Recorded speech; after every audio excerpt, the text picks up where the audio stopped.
Yes, jambo kubwa kwetu kama wachezaji, hii ni fursa ya kupata testi mpya tofauti na ile ambayo tumezoea, kwa sababu ni timu ambazo kwenye maisha yetu ya kawaida huko nyuma ilikuwa sio rahisi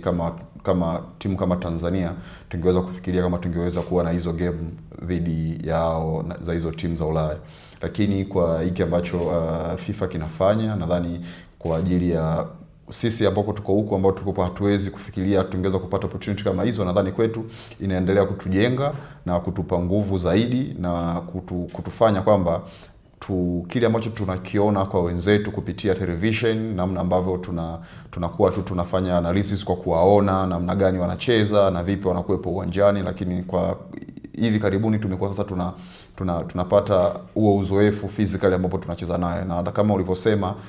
mara ya mwisho ambao tulikuwa tumeshiriki kule Azerbaijan, tuliona namna gani ambavyo wenzetu walivyo, lakini na sisi pia namna ambavyo tulifanya. Kwa hiyo